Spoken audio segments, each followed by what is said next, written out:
This is the 20th season of Bass Talk Live. BTL is presented by Bass Cat Boats, Strike King Lures, Aftco, Pro Guide Batteries, Spro, Gamakatsu, The Bass Tank, Denali Rods, Beatdown Outdoors, and Sunline. BTL coming at you. Good morning, and welcome to another exciting edition of BTL Bass Talk Live, where we are going to talk about bass fishing. We got a good show for today. It's probably about like 8 months past due since we talked about this, but like in the meantime, we started like another podcast, bought a couple smoking jackets. So he's like always on air. And then Jacob Wheeler went back to back and won his seventh Bass Pro Tour event last month in South Carolina. And then he smoked everybody in Tennessee. So that's number 7 and 8. And then I started looking at the stats and was like, I don't think anyone's ever done that. So I said, hey, no one's ever done this. And then I said, I might want to fact check myself after the show. And if you're fact checking yourself after a show, which you should do before, there's only one man to go to. And that is the one and only host of the Big Bass, co-host of the Big Bass podcast and Bass After Dark, Ken Duke. And I was wrong. And you right off the top of your head were like, not so fast. There is someone else who has had a better streak. What's up, Ken? How are you doing, man? Good morning, Matt, and thanks for having me on BTL. I always enjoy it. It has been a while. Like I said, I think since the last time we've had you on, you had the Big Bass podcast rolling, but probably more new to the fishing talk show and podcast stratosphere is Bass After Dark, which has created a nice niche for itself every Thursday evening live with Brian the Carpenter at 8 p.m. Eastern time. 8 Central, 9 Eastern. Dang it. Okay. And of course, Matt Pangrack has been on the show already. We've got to have Matt Pangrack on. We're having a lot of fun with it. It's a live show. It's a talk show.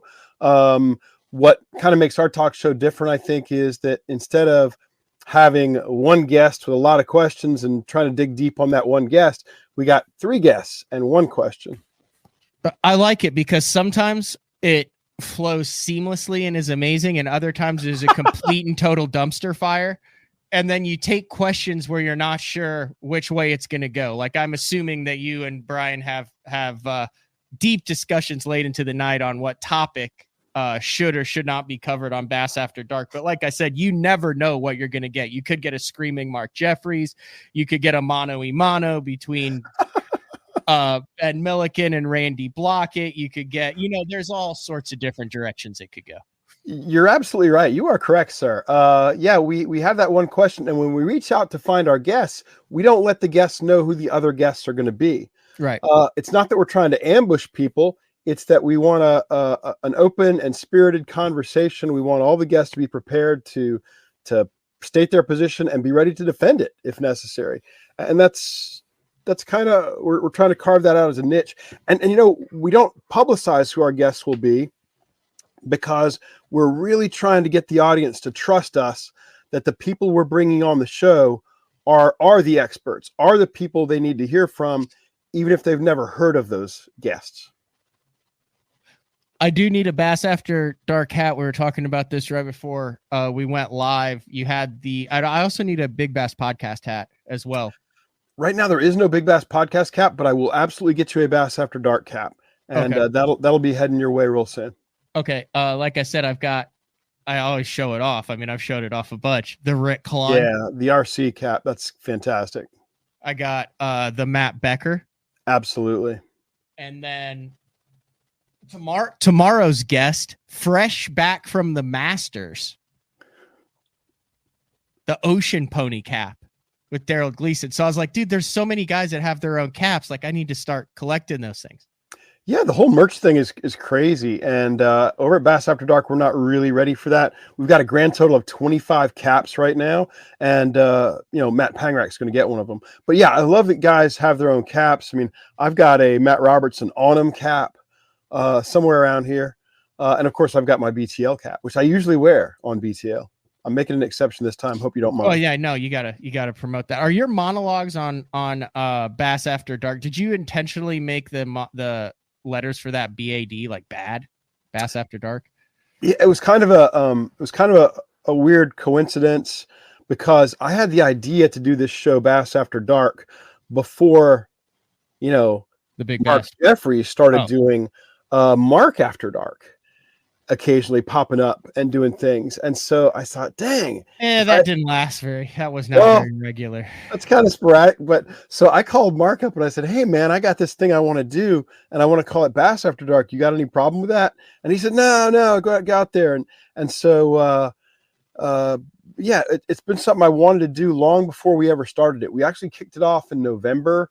As you mentioned, it's me, Brian the Carpenter, another buddy of ours named Nathan Benson. We've got a terrific intern, Jacob Morrison, who ironically, I think he thought he was throwing his hat in the ring to be an intern for BTL and sort of mistakenly reached out to me. So his mistake is our game. Well, the one you just streamed is the new world record bass around the corner. How does tournament justice work? Does how does the fishing industry control the narrative? 10 things you don't know about the Bassmaster Classic. Are we witnessing a use movement? All sorts of stuff. So head over to Bass After Dark. Already up to over 3,000 subscribers and rolling every week. So congratulations on that. Well, thank you, sir. And I appreciate the plug very much, Matt. Also, congratulations to another Elite Series rookie winner in John Garrett this past week at the Harris Chain. Took a little bit more weight than people were anticipating. Over 20 pounds a day, did the majority of his damage on one of the ugliest hair jigs that I've ever seen, and a plug. So it's good to see a deep diving plug get back into the winner's circle. One of the things that I thought was interesting with how Bass set up the schedule was going back to back in Florida. Not exciting. I'm sorry. I know you're from Florida, but you see it so many times, especially with the Harris Chain and the St. Johns River. They typically tend to mix it up, but they did it in April, which was kind of cool, which threw a little hitch into the giddy up. It wasn't just an all sight fishing deal. It wasn't all the same thing. You saw guys doing a bunch of different stuff. I did not get a press release. I may get a press release. I will reach out today. I did not want to do it on the same day as the tournament. I have never in my life heard of, seen, and I know it caused a stir on social media. Feel free to, I believe the word is recuse yourself from this, Ken, but we had anglers fishing inside of a lock for the first time that I have ever seen or heard of in my life. Have you ever seen anything like that in all the years of you covering the sport, Ken, in any level, in any league? No. But what I did was I because it got such a stir, I decided to look at the Elite rules and also do some other checking as best I could. And there's nothing in the Elite rules saying that you can't fish inside a lock. Okay. Now that doesn't mean it's not prohibited on a local or state level. So I got to looking at the Florida state regs, and there's no rule against fishing inside a lock in the state regs. But I know that there are a lot of locks in Florida because these lakes are almost exclusively natural, but 100 years ago, and it's not an exaggeration, 100 plus years ago, a lot of canals were dug connecting these lakes together for property development and stuff like that. And when these locks were put in, most of them have a no fishing sign. And not say all of them do, but a lot of them do. Fishing in the canals is very common, and anybody who fishes Florida has made it a habit to fish the mouths of these canals, because if you've got current blowing in or current coming out, you're going to have a shell bed there and there's going to be some bass there. But fishing inside a lock, no, that's That was interesting to me.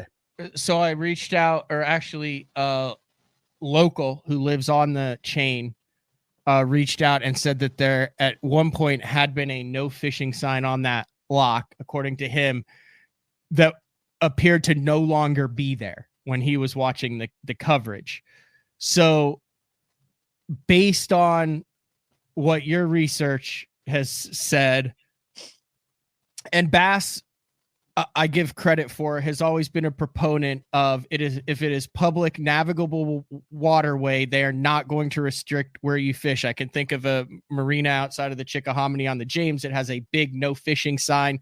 When we fish there in the open, it is made clear that that is navigable and fishable water, and that is the marina or the local residents that have put up the no fishing sign. It has been cleared with the wildlife conservation to where legally we can go into that marina and fish, even though it says no fishing. It kind of one of those deals. So I could understand if there is no law or rule against it, and it does not say no fishing in that, then it would be fishable water. And then it is up to the angler to clear that with the tournament director, if there is any question of whether or not they can do it. Yeah, I think that's exactly right. I'm very curious about how all this shakes out. Obviously, it's a big stir right now, but if it's not posted and if it's been cleared with the tournament director, then you can't legitimately have much of a gripe with that. Now, if it's been cleared with the tournament director, but the tournament director did not communicate this somehow to the entire field, I think that's potentially an issue. That's what I'm saying. Should the tournament director have, and I do not know, so it's either going to be Chris or Lisa. Those are the two people. One of those two, or maybe in coordination, would make that decision. I'm not even going to go into the hypothesize on how, but obviously if it was on Bass Live and nothing has happened here, the reason I say this is there are a number of veteran anglers, Bernie Schultz being one of them, who was like, basically it was a what the hell with a picture of, and you could tell he's in the lock because there's a water line, right? So that means that the lock is either raising or lowering. And that's what he said. Cody on here said Trey had said he had called the lock master and talked about fishing it, as well as Lisa. So here's my question. Should that have been does Bass have an obligation then to send a text or email out to the rest of the field that says, hey, the lock is in play? Does Bass have an actual obligation to do that? I don't know. I think it would be a good policy to do that. I think that's an interesting line, because there are a number of locks. I don't know. It's weird. There are a number of locks out there, and if you're going to allow that fishing in one, I would think you'd want a rule that encompasses all the locks accessible from that body of water. And I would think that in that circumstance, you would want to communicate that to the full field. I would think that you'd always want to err on the side of additional communication. So because you not only want to avoid unfair practices, you want to avoid the appearance of impropriety, because we both know that there's enough concern about impropriety out there, and you have to fight it at every turn, because ours is a sport that's fought on such a large surface area and usually without a lot of oversight. That's fair. I don't know what the right answer is. Like I said, I will shoot Chris a text today as a guy who's in the media who does it. I don't care either way. I just wonder what the stance is there to clear up all the confusion. You're obviously not going to make everybody happy regardless of what it is, but it was a weird deal just looking at that and being like, pretty sure he's throwing a topwater in the lock. Yeah. Right up against the gate. Yeah.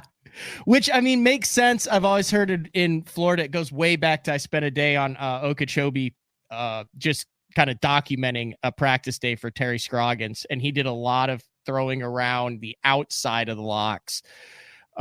mainly because in Florida, it's the only place that, and you're from Florida, that bait fish can get pinned up against something hard where they can get ambushed. Otherwise, the marshes and things, it just goes. That's a great point. You're exactly right about that. There's not a lot of hard cover that will allow you to pin bait fish. We don't have a lot of seawalls, particularly. Usually it's even hard to spot exactly where the bank is. There's so much grass and reeds and stuff like that out there. But you've got something unique. A lot of these canals have riprap on the sides. A lot of these all these canals that have locks have that hard gate. Yeah, I'd want to be throwing there. Some of these riprap walls are the only place you can legitimately throw a conventional square bill and get it to bounce around like that. And can you catch them there? Yeah. You don't often catch a lot of big fish that way, but you can rack up some numbers. And during the right time of the year, you can catch some big fish that way. And I wonder if it also would have to have anything to do with the, could that be a case-by-case study with the lockmaster? Like, say, hypothetically, of course, Mr. Duke, hypothetically, another angler had asked another lockmaster at another lock at a different canal, hey, I just saw a large one blow up on some shad. Can I make a cast? And that lockmaster had hypothetically said, absolutely not. You're in a lock. And he said, I know. I just wanted to make sure. That to me is the biggest problem or potential problem here, because the way and I don't have the elite rules in front of me right now, but the way the elite rules lay out is you can't fish in an area where other anglers would be prohibited from fishing. So let's imagine that a guy pulls into a lock and there's no sign and there's no pre-tournament admonition against fishing in a lock. And the lock master even says, yeah, sure, go ahead and fish. But then the second guy comes in and tries to move in and do the same thing. And a third guy. And eventually that lock master is going to say, whoa, that's enough. Just you two. Well, now suddenly you've basically made an unfair advantage for the first guy or the first two guys who got in there.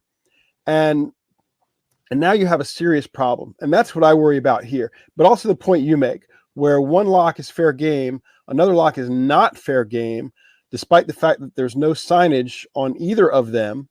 You're just dealing with a lock master who's deciding on the basis of what mood he is in that day or how much cash he may have been slipped to decide who can fish or not fish. And that's an untenable position. Now, listen, I am not in any way, shape, or form throwing shade on Trey McKinney. Not at all. Been in this lock doing the exact same thing with a Rico pop, we have been talking about the exact same thing. Nor am I throwing shade on Bassmaster, because it obviously, I mean, the clip that I just showed was highlighted on Bassmaster as Trey McKinney starts his morning throwing a topwater. So it's not like there's an oversight where they were like, wait, he was doing what? Like it's clearly been vetted. But I mean, dude, you watched a lot of okay. Well, let's back up here. When you say clearly vetted, well, why would they put that out there if it wasn't? Because there's little communication between the tournament department and the media departments. Very little communication. Okay. They both have jobs to do. They both do their jobs well, but I don't think they always know what each other is doing. And I think that presents some challenges. This is a topic we covered on a recent episode of Bass After Dark called What Does Tournament Justice Look Like? We were talking about the appeal process when an angler has been perhaps disqualified or something like that. And one of the points that got raised in that show, we didn't want to talk specifics, but Brian the Carpenter brought up an incident from the 2013 Classic where Mike Iaconelli got agitated about something and started yelling at a dog. Well, Mike got fined $10,000 for yelling at a dog. And Bass, after he yells at a dog and they fine him $10,000, the Bass media department, the guys who were doing the television and web coverage, ran that clip over and over and over again. I'm sure you remember, because it was salacious. Now, is that really cool that the league is fining him for that behavior, but also making hay out of it? That's different than if CBS or some major television network is out there covering it versus when the league is covering it. It would be like the NBA on NBA.com running every angle from the Malice at the Palace. Exactly. Not That's CBS not or ABC or NBC or whatever. It would be the league that is profiting from it that is also fining Ron Artest. Yeah. I see. That's the difference. That's the difference to me. Now, and while I'd like there to be a cleaner line, each of these departments has a job to do, and each of these departments, by and large, does a good job. Mm-hmm. And I don't envy the challenges they face, because I was part of that for many years. When I was at Bass, I was out there trying to get the best story I could, irrespective of what, the guy running the boatyard might want me doing. And it's a fine line sometimes. So I could not disagree more, Tyler. It has absolutely nothing to do with the fact that it was Trey. It just happened to be Trey. I also think that there's about, and this is my personal opinion, I feel like there's maybe 3 guys in the field that it would even cross their mind to throw into to fish inside of a lock. And the kid is 19. He hasn't been around and he's thinking outside of the box. So he happened to be one of the 3 that would even cross their mind that is an available option. But it's also the same reason why the dude's leading angler of the year. I mean, he's done other outside the box things. You watch him catch the 6.5 pounder on a massive glide and then start screaming, they're floaters. I was like, dude, like Hackney ain't going to go trolling around the middle of Harris throwing a 9-inch glide looking for floaters in April. Like there's just certain things that you're going to do when you're younger. And that was one of them. That's a classic example of not being crammed into the mold of professional fishermen that the rest of the guys in the field have. Fair point, Ken? I think it's a very fair point. It reminds me of one of the big challenges that these anglers have, especially the guys who've been around for a while. They have an idea of what the rules are, and they probably look at the rules pretty carefully before each season starts. But it's hard to notice what has changed. It's hard to notice what might have been left out, what might have been added in, unless it's a big deal. Mm-hmm. And the best example I can think of for that is 2006. At Santee Cooper, 3 anglers were DQ'd from the Santee Cooper Elite Tournament because they let someone else run their outboard while they stood on the front deck looking for spawners. Now, 2 years earlier, that would have been fine. But sometime in 2005, BASS made it a rule that you can't do that. And so 3 anglers got DQ'd from that tournament. Kevin Van Dam, Alton Jones, and Randy Howell. And it was because they didn't realize suddenly there's the new rule in there.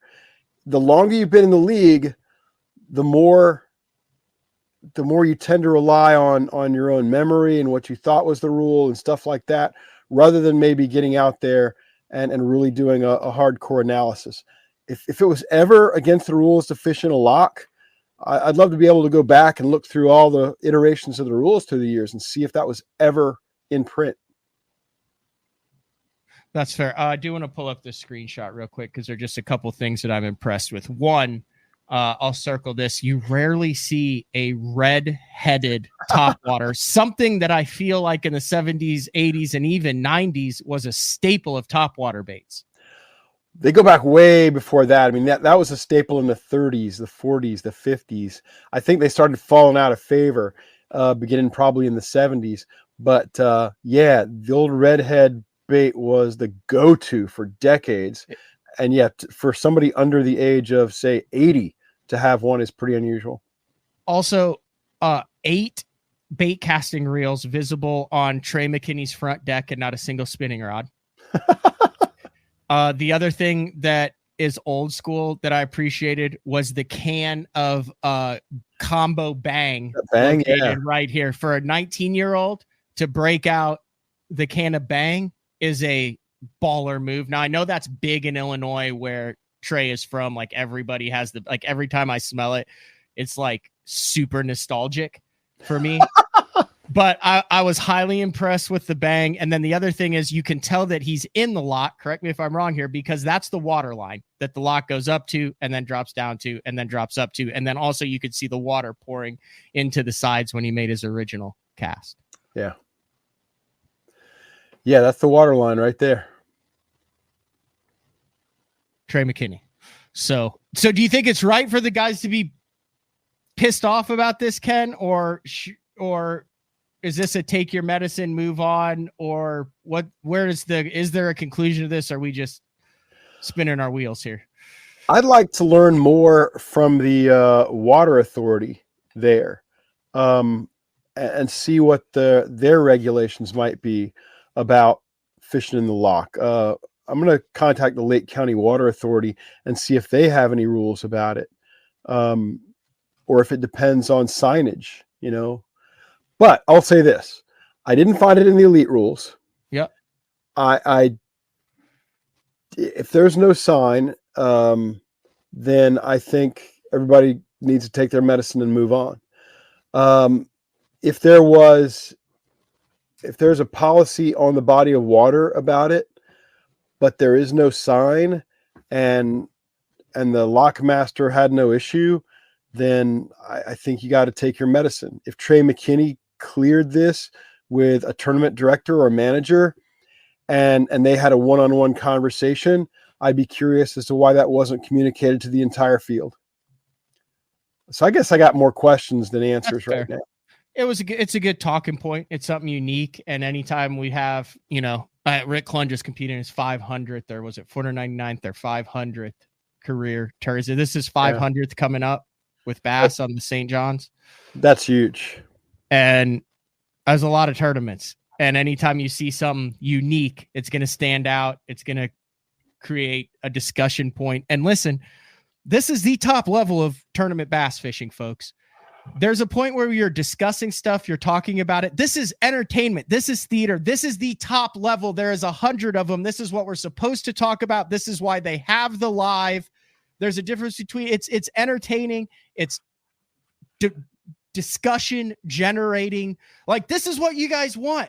Like, we're not whining about it. We're not complaining about it. We're watching guys at the top level, the youngest to win at that top level of the Elite Series, do something unique. This is what Bass wants. This is what the sport wants. This is what we need. This is what we're supposed to do, is talk about it, analyze it, break it down, discuss it, etc. Well, I'm not sure this is what BASS wants everybody talking about. I got to believe that when a controversy like this crops up around a tournament, that the tournament department kind of cringes and wishes that the controversy would go away. But, they have an opportunity too. Today would be an ideal day to put out a press release explaining the whole situation. Yeah. Bobby said it's ridiculous that we're even talking about it. I don't think it's ridiculous, because in the thousands of tournaments that I've covered, and out of every single Elite Series tournament, I would venture to say that he is the first Elite Series angler in history to catch a fish in a lock that went to the weigh-in. Hard to know. We've had other incidents in Florida locks that were also highly newsworthy. That didn't involve catching fish, though. No. That did not involve catching fish. All right. Holy cow, we're a half hour in. I wasn't even planning on talking about that, but I'm glad we did. Let's take a break. When we come back, we'll talk about the greatest anglers in the world. You good on that? I'm good on that. This show's way overdue, Ken. And like I said, Wheeler's on a tear. I thought the likes of which we have never seen. Quite frankly, he's barely just halfway there to the likes of which we have seen before, which you pointed out. Yeah. Halfway. He's got 8 top 10s in a row. He's just scratching the surface of the greatness that has taken place in past years at professional fishing, which shocked me. It's true. Yeah. Got to have some respect for history and what some others have done before. Because I checked like KVD, and ski, like guys, just guys that are known by their first Yeah. names and initials. And then you said, did you check? Aaron. Did you check?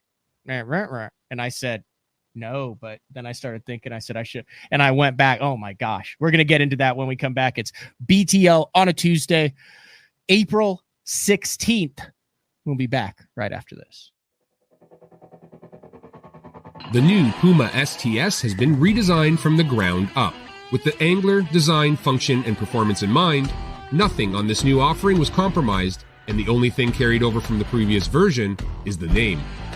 Based on the Soft Touch series hull that started with the flagship Jaguar, this new model is nimble and performs incredibly well at all speeds with either a 250 or 300 horsepower engine. Featuring a new 96-inch wide-body footprint, this hull measures out at 20 foot 7 inches in length. Industry-leading design coupled with tournament-winning performance. The Puma STS from Basscat. Feel the rush.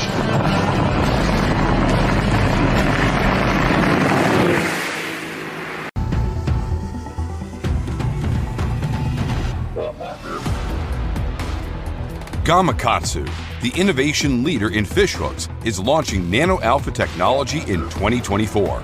Nano Alpha is a new finish available on Gamakatsu's most popular hook styles. It delivers 2 times slicker performance, 4 times better corrosion resistance. Nano Alpha technology makes the world's greatest fish hooks even better in 2024 to help anglers catch more fish. Born in Japan, using technology, innovation, and precision, Sunline produces the widest selection of fishing lines at the most technologically advanced line factory in the world.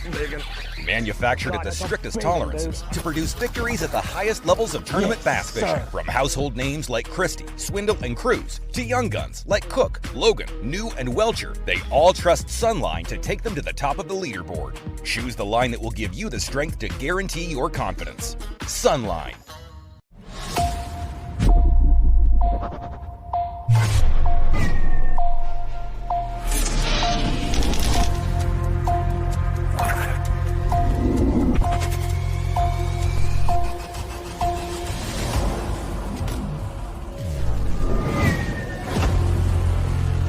Everything you need, one legendary brand. Top one on Strike King.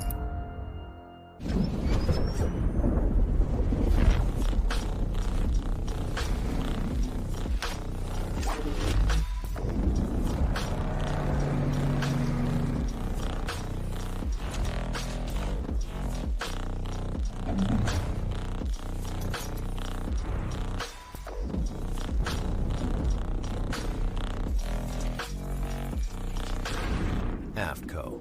Any fish, any water. All right, welcome back, BTL, on a Tuesday with Ken Duke. I haven't had Ken on in like 5 or 6 months. That's what I just said. It's because he's busy doing other podcasts every single day of the week now. Seems like it. After Dark and the Big Bass podcast with Terry Battisti. All right. How did this start? I was trying to recall, like, you remember this way better because I called you fired up one day and you're like, I'll get right on that. That's a great question and something that I have been working towards for decades as well. And I think I might have a solution or something along those lines, right? Yeah, exactly. Well, what happened was one morning, apparently Tim Horton put out a tweet or something. This fired me up. I remember this. Now it's all coming back to me. So Tim puts out a tweet or some social media post saying that we are witnessing the greatest tournament bass angler in history, something like that. And he was talking about Jacob Wheeler. And I think, Matt, I'm not trying to put words in your mouth here. You're thinking, well, how in the world can he ignore what Kevin Van Dam has accomplished over the last 30 plus years and suddenly anoint Jacob Wheeler, who's a very young man, still in the prime of his career, obviously, but without all the accolades that KVD I'm trying to find this post here. So just there keep you go. going. And anyway, so you called me that morning and you were all fired up. It was shades of Mark Jeffries at that moment, because I usually, when I get a call from somebody associated with BTL who's all worked up about something, it's Mark. But this time it was you. and I think you asked me, well, who's the greatest competitive bass angler of all time? And I said, well, obviously it's Kevin Van Dam. I mean, that's pretty clear to me. He said, where would you rank Wheeler? And I said, well, Wheeler's still an up and comer.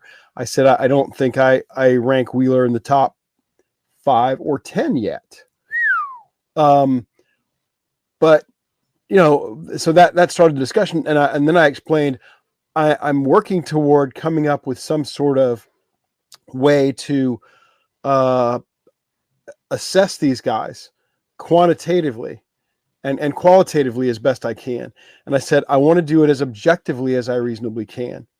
And so I was already kind of working at it, but it had kind of fallen to a back burner. And I got involved in it after we talked because, you said I'd be coming on real soon. And that turned into, like 2 years later. But no, I'm kidding.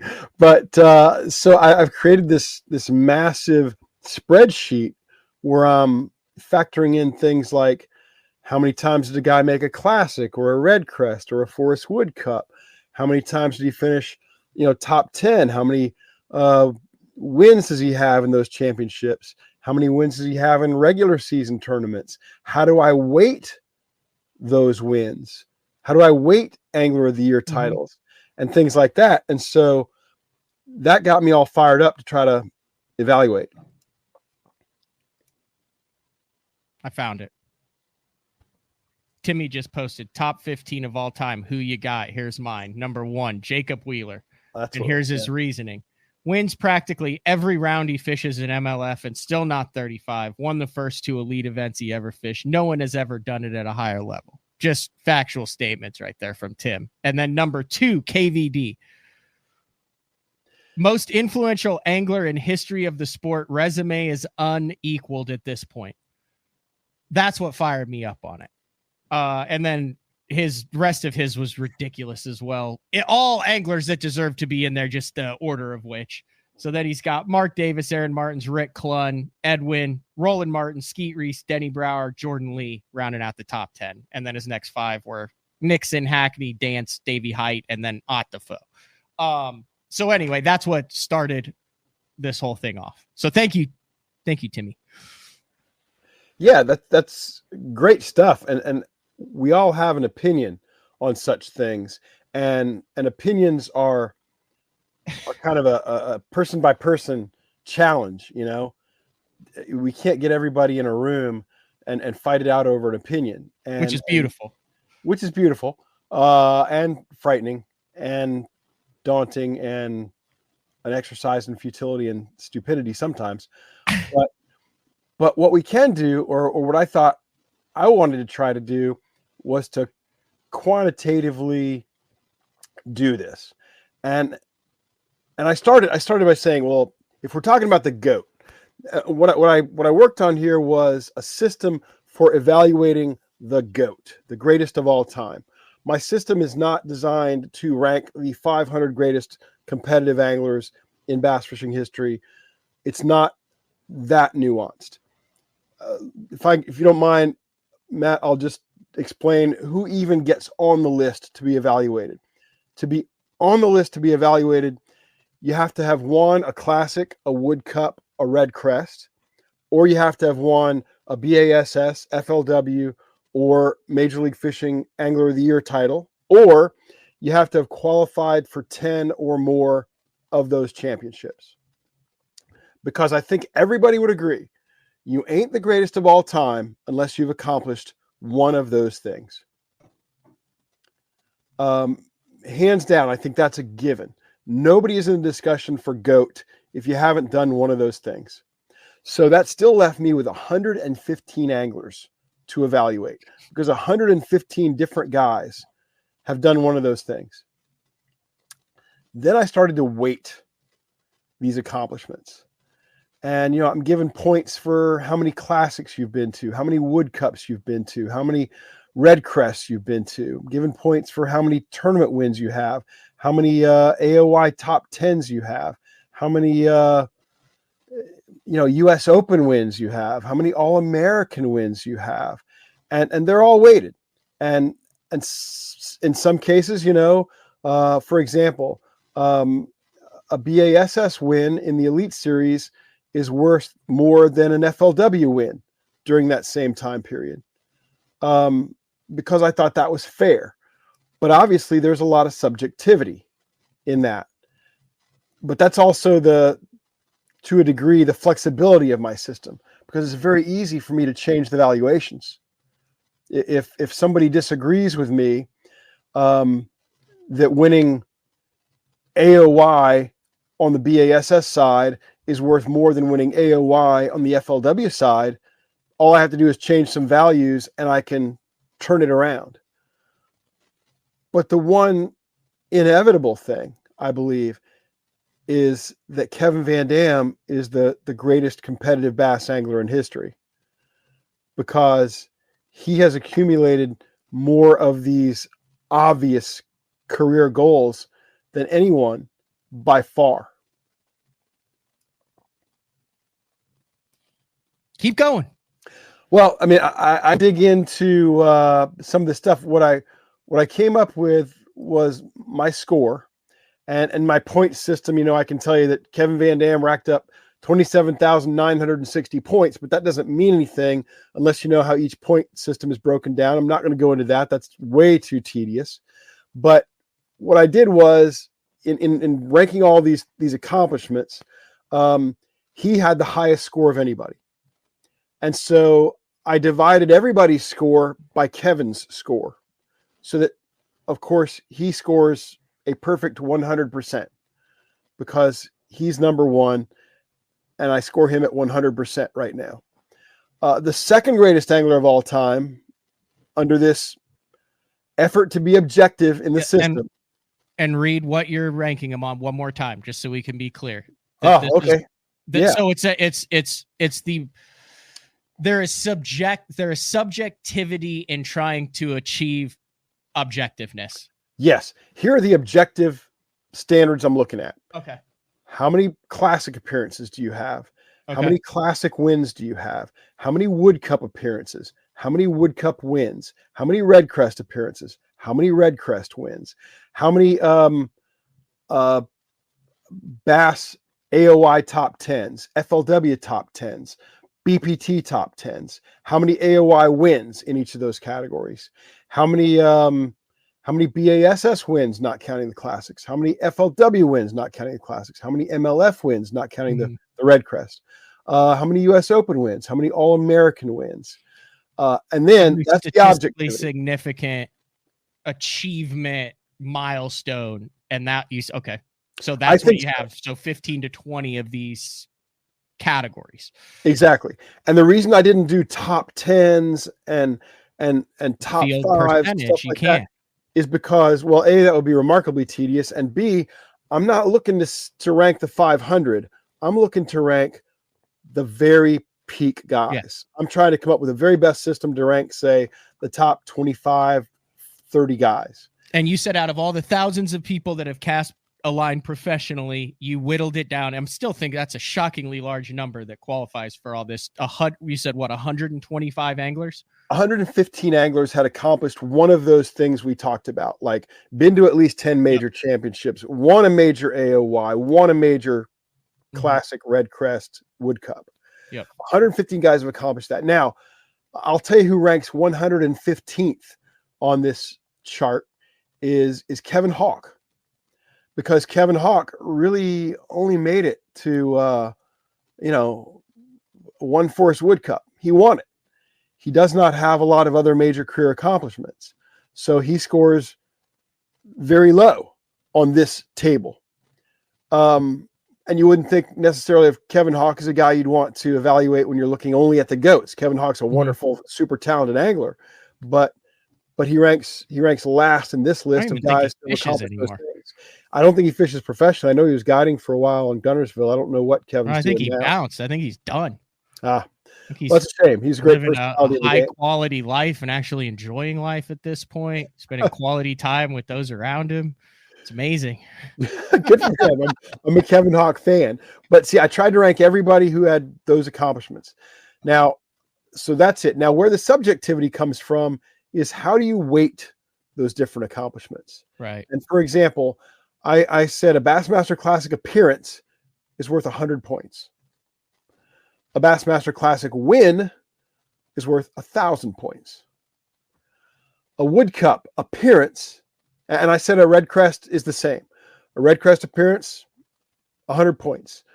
A Red Crest win, 1,000 points, because I consider them to be parallels. A Wood Cup appearance. In accomplishments, in difficulty of accomplishments. Exactly. Now, I did not think that a Wood Cup appearance or a Wood Cup win was as valuable as a classic appearance or a classic win. I think it is 80% as valuable, or 80% of the accomplishment. If you disagree, and that's the beauty. If you have some dude who disagrees, you can be, well, I'll just plug in those values to your values are interchangeable, which is a beautiful thing. Exactly. I can. This is you, and literally, you have no peer when it comes to arguing statistics. Well, I don't know about that. I have this reputation, which sometimes makes me scratch my bald head, of being the stat guy, and maybe it's well earned. I think, but I want everybody to know I got into the stats aspect of our sport because nobody else was telling that story. Instead, what we had was all these people talking about the sport, and they had a voice in the sport, but they were speculating. Oh, he's really, this is the biggest comeback ever. But they didn't know what they were talking about. They didn't have a full appreciation of stuff. And so I decided that I wanted to be the guy who helped to quantify that. And so I have this reputation as being the stats guy. And it reminds me of a quote I really love about math and stats. This mathematician of the 20th century, he said, math is not about numbers, equations, computations, or algorithms. It's about understanding. And I think that really encapsulates it for me. Math helps me understand. And math also helps me support the statements that I try to make about our sport and about the guys who participate in it. And when somebody else comes at me and says, well, how can you say Kevin Van Dam is the greatest when we all know it's Roland Martin or Jacob Wheeler or Rick Clunn? It's nice to be able to say, well, it's because Kevin did this more often and that more often and this at a higher level. Because without that, I think a lot of comments and arguments just are very hollow. All right. Can we start at 10? Let's start at 10. And some of these I think are gonna shock people. Let's start at 11. Or actually start at anyone else on the list who might surprise you between 11 and 115. Okay. Let's start at 20. Jacob Wheeler. Wow. Number 20. Number 20. And here's what it boils down to is Jacob Wheeler doesn't have a lot of classic or Red Crest wins. That's what's holding him back. And that's actually, and it brings me back to another topic here, because when ESPN did the greatest angler debate in 2005, Rick Clunn won and Roland Martin finished second. And what that told me at the time was that the audience values the Bassmaster Classic more than they value Angler of the Year. Not that I do, or you do, Matt, but the average angler and fan of the sport values the Classic dramatically more than they value AOI. Now, I do not. I gave the Classic win 1,000 points on my system. I gave Bassmaster AOI 1,500 points because I think it's the greater accomplishment. Now, do I think that Roland Martin is the greater angler than Rick Clunn? Not really. But I think Angler of the Year is a greater accomplishment. And so I weighted AOY heavier than I weighted the Classic. And I weighted AOY higher than I rated the Wood Cup, or higher than I rated the Red Crest. And it's a subjective valuation. But anyway, let's go back to Jacob Wheeler.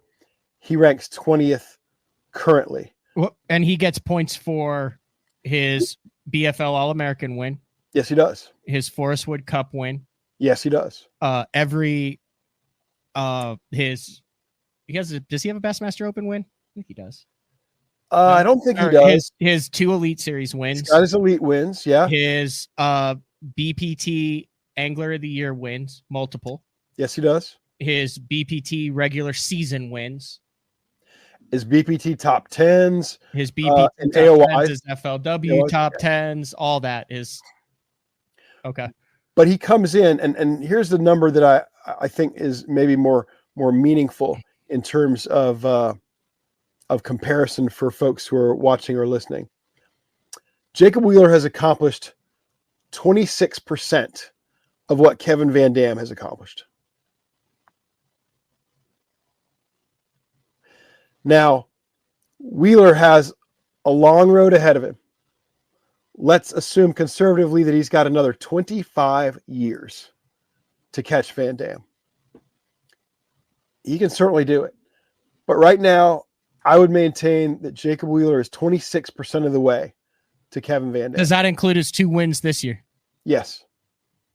I updated this morning.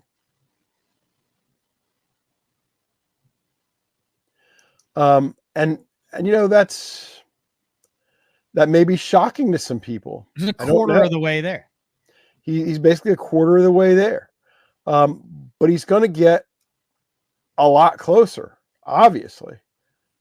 But he's not there yet. And to say he's there already, you know, if you want to argue that Jacob Wheeler is fishing at a higher level than anyone has ever fished before, I got nothing. Mm-hmm. I got nothing. That may be absolutely dead on accurate. And I'll say this, if he's not fishing at the highest level anyone's ever fished at before, he's so close that I'm not sure we can tell the difference. Mm-hmm. Okay, so Wheeler right now is at 20. Skeet Reese, one of the all-time greats. He's at 17th place all time. By my scale, he's accomplished 28% of what Van Dam has accomplished. So right now, based on yours, everyone you're going to talk about from here on forward, based on your objective level of accomplishment that was designed using subjective evaluations, but it's impossible to do so without that. Absolutely. Everyone is ahead of Wheeler from here on out. The rest of the guys we're going to talk about are ahead of Wheeler. We may throw in a few. And we're not talking about right now or currently. This is in the big picture of things right now, as it speaks in relation to every cast that has been made professionally since 1968. Yeah, but you know, there's some unknown. Minus the lost archives. Yeah. That's minus the lost archives from the American Bass Association and American Bass Fishermen and blah blah blah. Okay. Bill Dance ranks 15th all time. But you also got to remember Bill Dance retired at 40. Mm-hmm. Davey Height ranks a spot ahead of Bill at 14th. Now we're going to get into some more guys who are active. Greg Hackney, 13th all time. By my system, he's accomplished a third of what Greg Hackney has accomplished. Clark Wendlandt is 12th all time. Edwin Evers is 11th. He's accomplished 35% of what we have listed on this criteria. Now we're in the top 10.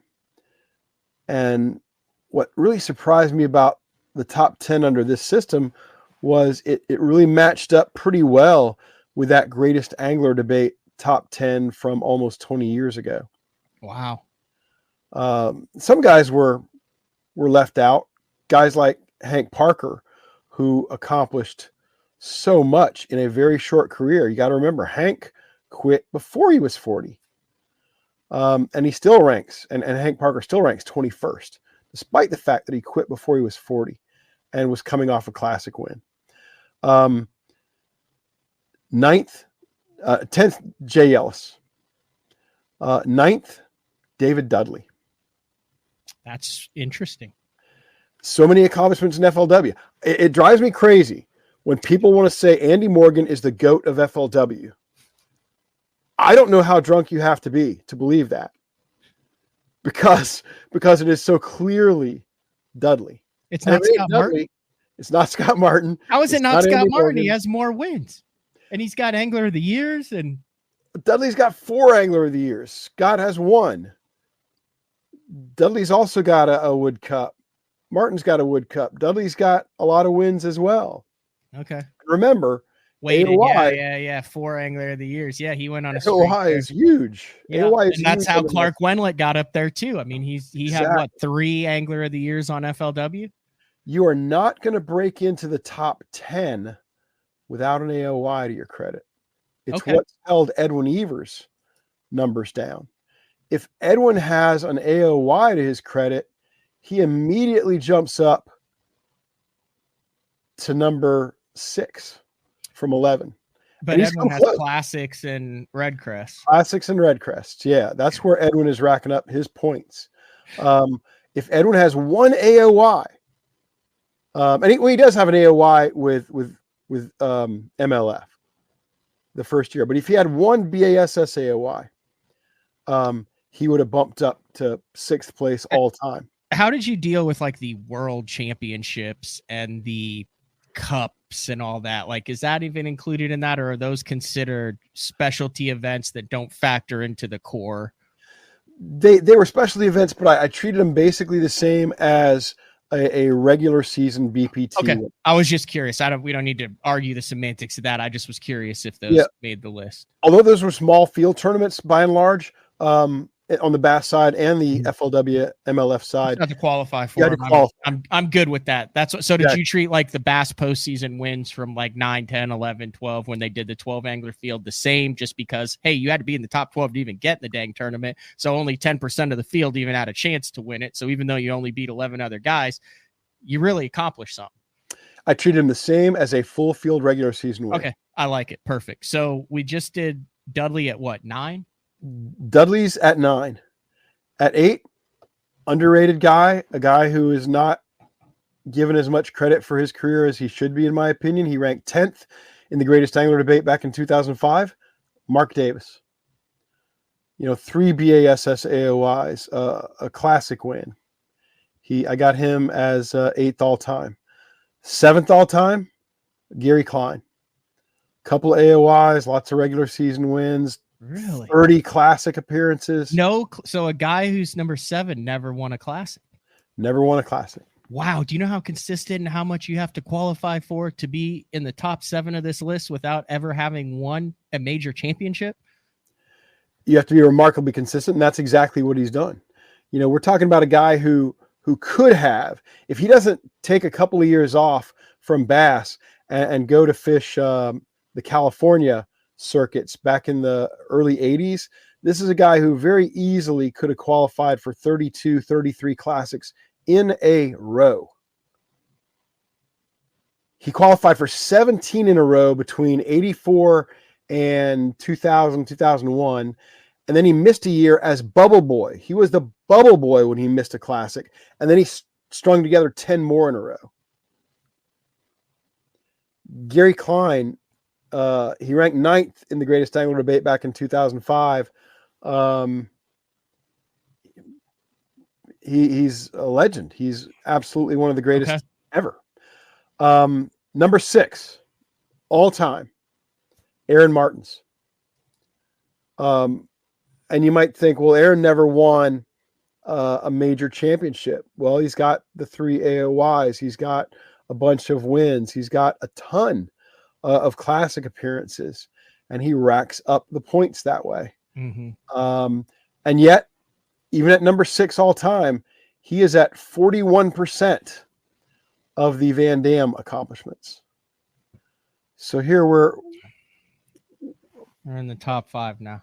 We're going in the top 5. Number 5. I don't have a drum roll sound effect. If I had the sound effect board, if I had, my producer, I'll get him on that.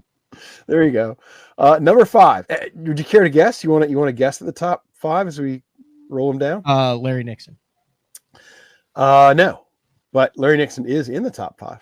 Oh, yeah. Why don't you rattle off your top 5 and we'll see how. I don't. No. This isn't a debate on that. I want to know statistically. We're on a roll here. We've started from 20 going forward. I don't want to break this momentum. I want you to go ahead and do the list, and then we can talk about it. Gotcha. Number 5, Denny Brower. Okay. Number 4, Larry Nixon, and Larry Nixon is the first guy we've talked about so far who has accomplished more than half of what Van Dam did. And Larry, now retired, Larry retires at 53% of those accomplishments. Now, again, these are point systems that I've subjectively placed on things. Larry Nixon is one of the all-timers. He's qualified for more major championships than anyone else. He is. How many Angler of the Years did Denny have? Because he had the one classic in '98. Well, he had 2, one with FLW, one with Bass. Okay, so he gets double credit there, but I did not value the FLW AOY as highly. But he also has a ton of wins, doesn't he have? He's got 19 wins. 19 wins, so that's I'm sorry, just on the Bass side. Yeah, but what he lacks in Angler of the Year titles, he makes up for in wins. So you could have a guy with more Angler of the Year titles, like an Aaron. And then he's got over 20 classic appearances too. And yep. Okay. So the top 5 are Denny. Top 5, Denny, Larry Nixon at 4, Rick Clunn at 3. And again, that boils down to my having a different opinion on the value of a classic win versus an AOI title. Because Rick has 1 AOI title on the BASS side, but of course he's got 4 classic wins. If you flip that and you make the classic win worth more, you throw the list into a little bit of a fair amount of change. Yeah. So the number 2 has to be Roland. Number 2 is Roland Martin. And Roland makes the big jump in terms of overall value relative to Van Dam's number. Roland has accomplished 85% of what Kevin Van Dam has accomplished. He's got basically the same number of classic appearances, but Kevin's got 4 classic wins. Roland has 9 AOYs. Kevin has 7. Narrowly missed 2 others. As a matter of fact, if it weren't for some bizarre misstep, he'd certainly have 8. And of course, Kevin's got more wins. And are you talking about the AOI postseason deal? No. Kevin caught massive breaks with the AOI postseason situation. I was really talking about 2006. We mentioned early in the show that Kevin and Alton Jones and Randy when he Howell, got DQ'd and then he went on and had like the craziest year ever, but got a 0, like he didn't even fish it and still almost won Angler of the Year. If he finished 3rd in Angler of the Year in 2006, but if he catches 1 fish at Santee Cooper, 1 fish, he wins AOI. Okay. So that's the top 10 by the most objective standard I can come up with. Read it down from 1 through 20, just names. Okay. Just to have it on record based on your. This is a snapshot in time now. Another tournament happens and this list gets moved just slightly and usually only toward the lower listed guys. But number 1, Kevin Van Dam. Number 2, Roland Martin. Number 3, Rick Clunn. Number 4, Larry Nixon. Number 5, Denny Brower. Number 6, Aaron Martins. Number 7, Gary Klein. Number 8, Mark Davis. Number 9, David Dudley. Number 10, Jay Ellis. Number 11, Edwin Evers. Number 12, Clark Wenlett. Number 13, Greg Hackney. Number 14, Davey Height. Number 15, Bill Dance. Number 16, Andy Morgan. Number 17, Skeet Reese. Number 18, Guido Hibden. Number 19, Brian Thrift. Number 20, Jacob Wheeler. Wow. And if you want the next three, just because they're, or next few, just because they're interesting names, 21 is Hank Parker, 22 is Mike Iaconelli, 23 is Gerald Swindle. That was my question. I had written Ike down. Yeah. And Gerald Swindle makes the list with 2 Angler of the Years and 1 Bassmaster Open win. And a lot of over 20 classic appearances. That's what I'm saying. That's how impressive and how consistent you have to be. That's what I'm saying. I'm looking at it like, they haven't won. I'm looking at it like, man, do you know how hard it is? Like, to be at the top, to be number 2 without a Bassmaster Classic or a FLW championship win. Roland Martin had to have 9 Angler of the Years. Yeah.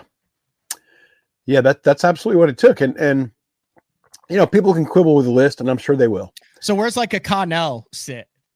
Is he on that list? Oh, he's on the list. I'm gonna have to go way down for Dustin. Because Connell. I mean, he's like just winning tournaments and winning Red Crests and all sorts of stuff. Dustin Connell ranks 53rd. Right. Okay, what about like a Brent Ayler? I'm thinking about just super consistent guys who everyone's like, yeah, he's really good. Like, is he on the list? Of course, you remember if you've won a major championship, AOY, Brent Ayler, 46. He's between Paul Elias and Justin Lucas. Okay, so here's my next question: where's Boyd sit on this list of the greatest anglers of all time? Well, remember, this list is designed to give us the GOAT. If we wanted to get down into major champ, classic champ, open champ, this is not designed to consider everybody who's ever fished something like this, because Boyd ranks 82nd on this list. Yeah, but remember, there are only 115 guys on this list, and the 115th guy is Kevin Hawk. And with all due respect to Kevin Hawk, there's no way Kevin is the 115th greatest angler of all time. He ranks well below that. Mm-hmm. But he met the criteria to be considered. No, I understand. I get it. I don't think anyone's gonna argue with that. Now, here's one for you personally, Matt. For you personally. The highest ranking angler, not already in the Bass Fishing Hall of Fame, is David Dudley. But he's not yet 50 years old. So he's not eligible until 2025. But the highest ranking angler who will be eligible for next year is Edwin Evers. He's 11th all time. And Clark Wendlandt is 12th all time. He should be in. Hackney, 13th all time. Mm-hmm. He should be in. Andy Morgan is eligible, 16th all time. These are guys who you might want to. Yeah, Skeet got in, and so well deservedly. Skeet's an all-timer. That's a good question. Is Blockett on that list? Wow. Let's see. Is Blockett on the list? He's had to have qualified for a ton of championships, hasn't he? And classics, tons of classics. He has made it to quite a few. Let's see if he's in here. Let's see how many classics. He's been in 8 classics. 8 classics. I know he made some Wood Cups. That's what I'm checking now. 8 classics is impressive, folks. 8 classics is very impressive. And he's made 9 Forrest Wood Cups. So he has 17 title appearances. Let's see. Let me figure out his score. He's approaching as many live cell phone YouTube videos a day as he is classic appearances. I'm going blind searching for Blockett here, but he's on here somewhere. It's just a very, very. Oh, it's 115 people. Other ones that people want to know: Polinick, Randall Tharp, any of those? Yeah, I saw Polinick. Polinick is probably higher than people might realize. He's got a lot of classic appearances. He's got a couple of AOYs. He ranks 25th all time. That ain't bad. Jordan Lee, 27th all time. Those are young. Like, so what you have to remember is with what Jordan and Jacob have accomplished, we're not talking about anglers who have the most upside or who are the hottest right now. It is all time since the beginning of somewhat reasonable statistics were kept and records were kept on this. So the fact that you've got a Jacob Wheeler, a Jordan Lee that are as high as they are, a Polinick that are as high as they are right now on that list, give them another 10, 20, 30 years at this, because KVD did it for 3.5 decades. And then you'll start to see it be statistically a little bit level comparing it. Yeah. Anytime you take a snapshot of a sport, you are on some level doing a disservice to the guys who are in the middle of their careers. Mm-hmm. Where does Ott rank? Because Ott was in the top 15 of Tim Horton's list of all time. And while I love Ott and consider him a very talented angler, the fact that he cracked the top 15 on that list, I didn't think was anywhere near accurate.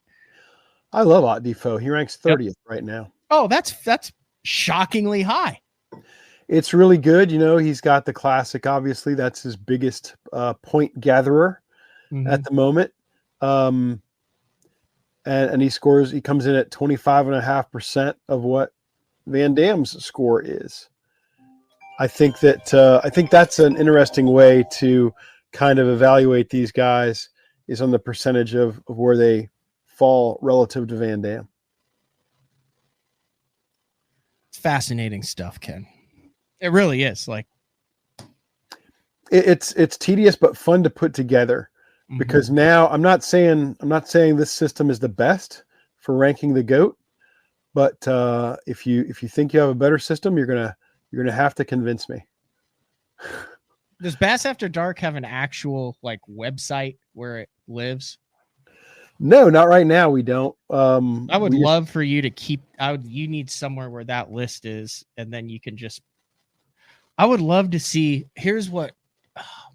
There's just not enough people who care to make money at this, but I would love to have a website where you could go in and you could apply the values that you find valuable, and be like, okay, who is the greatest from 98 to 2008 based on top 10s? And then you apply those, and then boom, there's your list.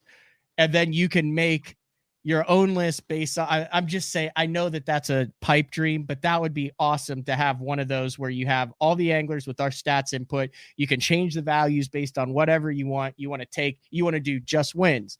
You want to do just classics. You want to do top 10 finishes. You want to add more the equal values for cups and classics, to where you can mix and match your own list. Yeah, that would be cool. And of course, I can do that with my list because I have access to it all, and I have monkeyed with it. I can tell you the valuations that I put on it to share with everybody today are not the same valuations I started with. I've tried to fine tune them a little bit, and I tried to go as deep as I could. You know, let me get All Americans in here too, because that's an accomplishment. Let me get U.S. Opens in here too, but I only counted wins for that. Not appearances. Yeah, that's fair. And you know, if somebody wants to tell me my system is not fair, I'm going to shrug my shoulders and say, you may be right, but have at it. Have at it. You know, knock yourself out and tell me why I'm wrong. Don't just tell me I'm wrong. That's easy. Tell me where I'm wrong and why I'm wrong, and then maybe you'll get me to buy in with you. I'm highly impressed. Final words on this, and we'll take a final break, and then we'll come back and put some finishing touches on the. This show is going to get a lot of views because I can legitimately clickbait title this one, which I never do. Go. We talked about a controversy in fishing locks, and then who the greatest of all time is. What more does anybody want? I guess my big takeaway on this is not that Kevin Van Dam is demonstrably, I think, the greatest competitive bass angler of all time. It's just how far ahead of everyone else he is.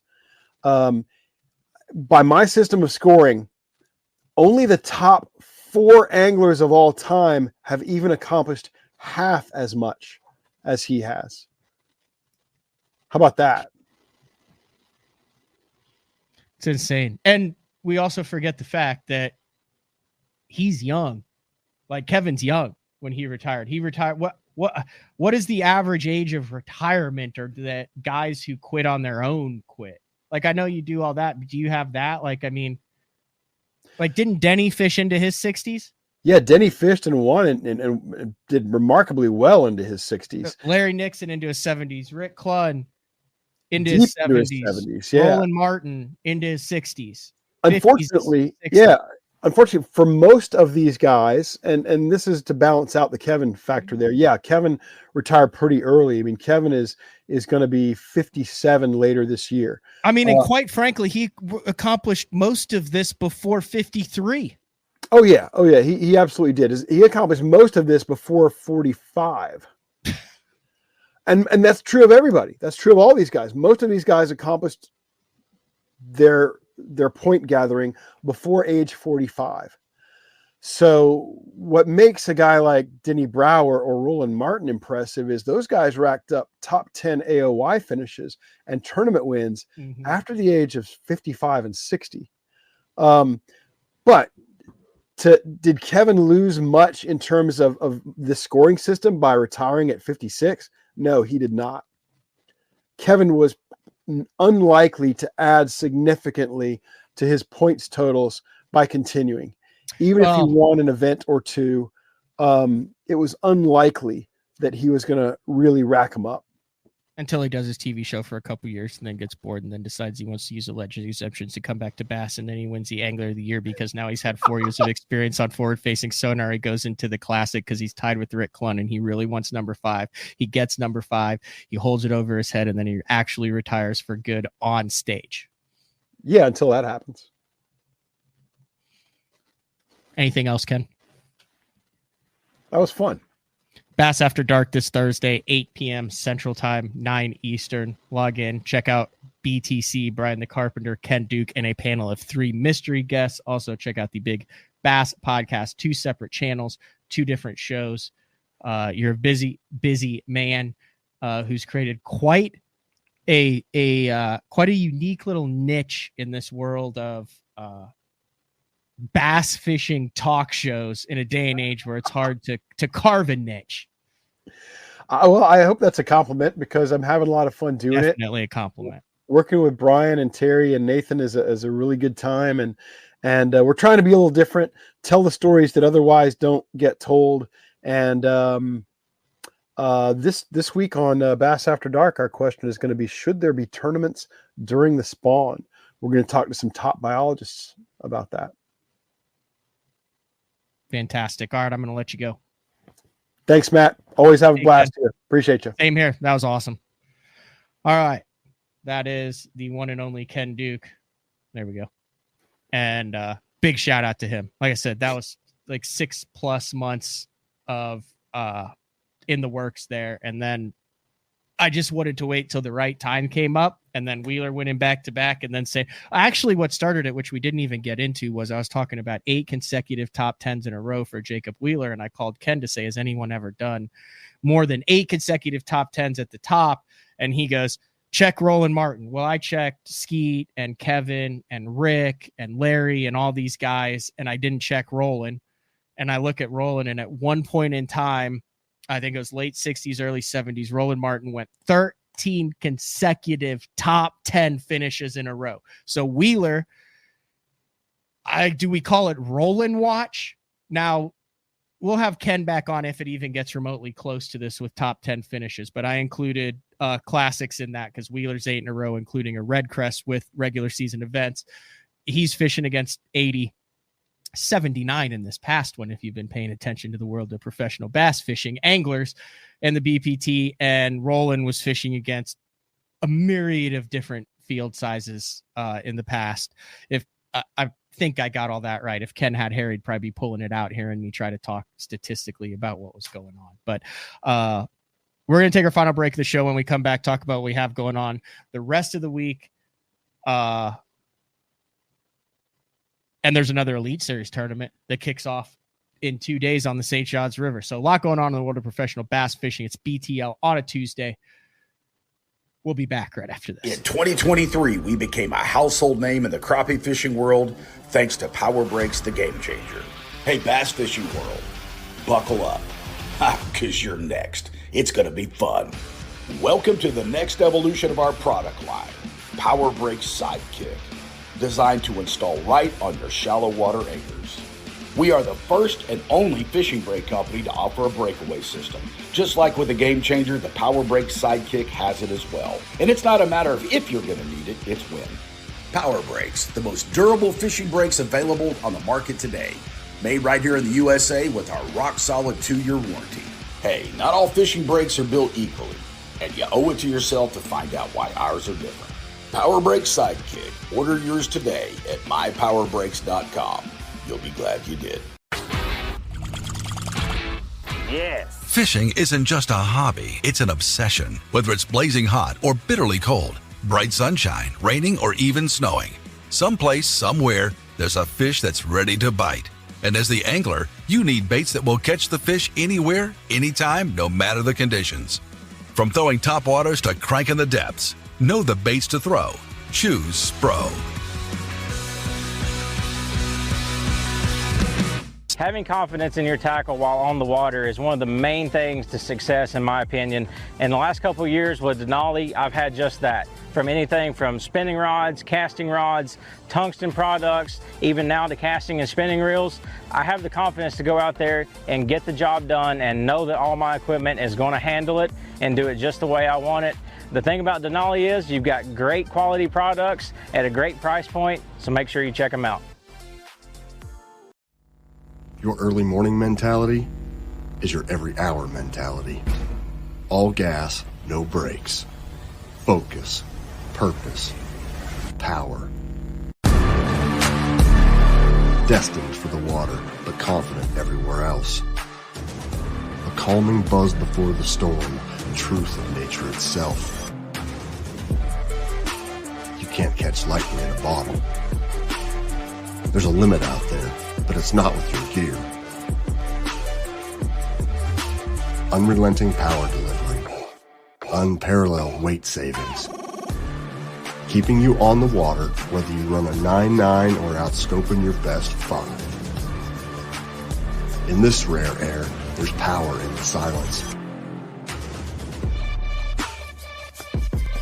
It's a mindset, thinking only of the things that matter and freeing your mind from the things that you trust.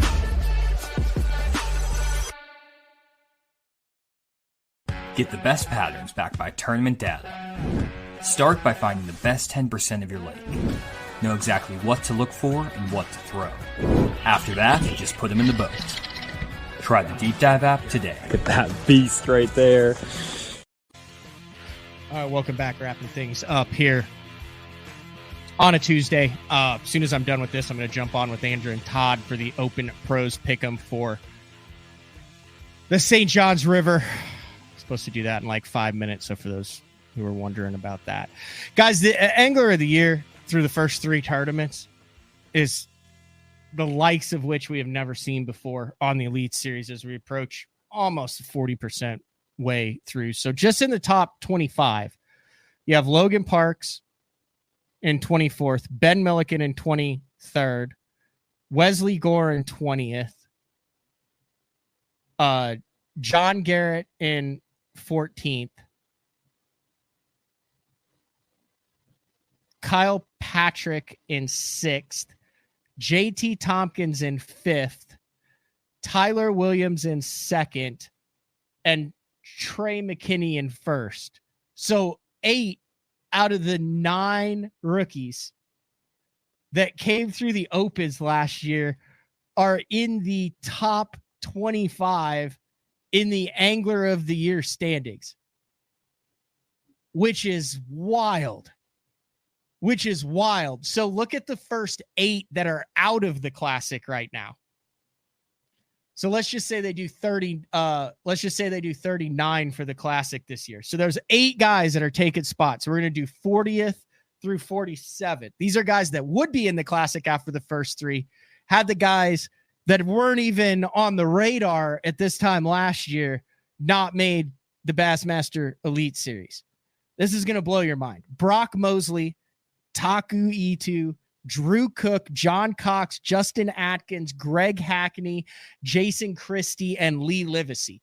So those are all the guys that right now, as it stands after 3, would have been in the Classic, but aren't right now through the points because damn near every single rookie is absolutely smoking it. And Jordan Lee came back. So 3 tournaments in, 3 anglers who weren't even on the Elite Series last year, with Jordan Lee coming over from MLF, with Trey McKinney, Tyler Williams, and Jordan Lee are 1, 2, 3. And then don't look now. This is way too early, but Justin Hamner is in 4th. The guy won the 2024 Bassmaster Classic. He's in 4th in the Angler of the Year point standings. We'll also have an opportunity here for a Classic and an Angler of the Year in the same. All right. Big shout out to Ken Duke. Like I said, that was a show that was a long time in the making. Well worth listening to. I'll probably re-listen. I never re-listen to BTLs unless I get a lot of comments that I just did an awful job at it. And then I listen back to it to try to critique, but I'll listen back to it just to try to put things into perspective. But let me know what you guys think. Ken get it right? Kevin, Roland, Rick Klun, Larry Nixon, Denny Brower, and Jacob Wheeler down in 20th.